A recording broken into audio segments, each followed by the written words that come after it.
এক চাষি, এক গাধা আর এক শিক্ষা। এমন এক গল্প যা আজও আমাদের জীবনের আয়না দেখায়। চলুন দেখি গাধা, চাষি ও তার ছেলে। এক দেশে এক চাষি ছিল। চাষিটির ছিল একটি গাধা। টাকার দরকার হয় চাষিটি গাধাটিকে বিক্রি করার জন্য হাটে নিয়ে যাচ্ছিল। কিছু দূর যাবার পর দেখা গেল কতগুলো ছেলে পথে দাঁড়িয়ে গল্প করছে। চাষিকেও তার ছেলেকে গাধা নিয়ে হেঁটে যেতে দেখে তাদের মধ্যে একজন বলে উঠল, আরে আরে আরে, দেখেছিস ওরা কি বোকা? দেখ দেখ, ওরা দুজনে হেঁটে যাচ্ছে, অথচ ওদের মধ্যে একজন গাধার পিঠে চড়ে যেতে পারে। চাষি একথা শুনে ছেলেকে গাধার পিঠে চড়িয়ে নিজে তাদের পিছনে পিছনে হেঁটে চলল।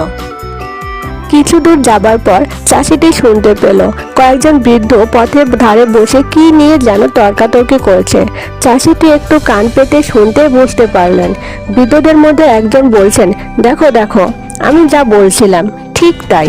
এই যুগের ছেলেরা তাদের বাপদের কোনো সম্মান দেয় না, তাছাড়া তাদের উপর কোনো মায়া মমতাও তাদের নেই।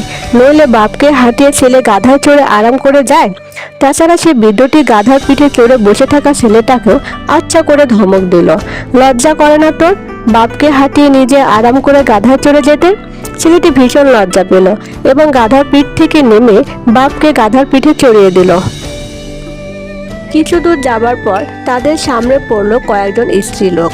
তাদের মধ্যে একজন বলল, দেখেছিস বুড়োটার কি আক্কেল, নিচে আরামে গাধার পিঠে বসে ছেলেটাকে হাঁটিয়ে হাঁটিয়ে নিয়ে যাচ্ছে। এবার চাষি খুবই লজ্জা পেল। স্ত্রীলোকদের একথা শোনার পর নিজে এবং ছেলেকেও গাধার পিঠে চড়িয়ে নিল। চাষি ও তার ছেলে দুজনে গাধার পিঠে চড়ে কিছু দূর যাবার পর তাদের সামনে পড়লো একজন লম্বা লোক। লোকটি চাষি ও তার ছেলেকে ওভাবে গাধার পিঠে চড়ে যেতে দেখে ক্রূর দৃষ্টিতে চেয়ে বলল, শোনো শোনো। চাষি বলল, কি? লোকটি বলল, এই গাধাটা কার? চাষি, কেন? এই গাধাটা তো আমার। লোকটি, তা তো মনে হচ্ছে না।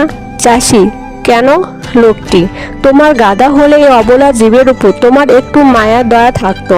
এমন নিরীহ জীবের উপর তোমরা দুজনে চড়ে যাচ্ছ, এতে কষ্ট হয় না ওর?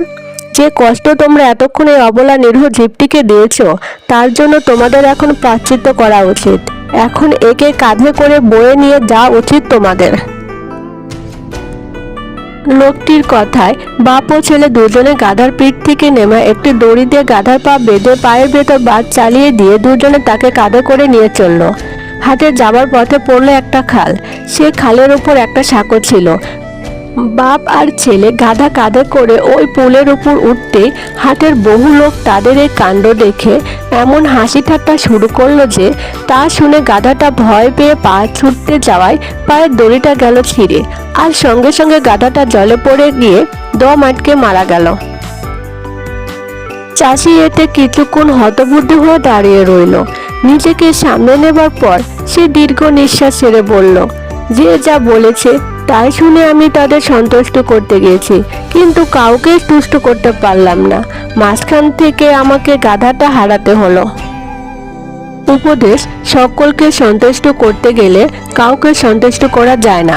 চাষি বুঝেছিল সবাইকে খুশি করা অসম্ভব, নিজের বিচারে সঠিক সিদ্ধান্ত নিতে হয়। এই গল্প থেকে শিক্ষা নাও, অন্যের কথায় নয় নিজের বিবেককে বিশ্বাস রাখো। গল্পটি ভালো লেগে থাকলে লাইক, শেয়ার এবং সাবস্ক্রাইব করো দয়া করে।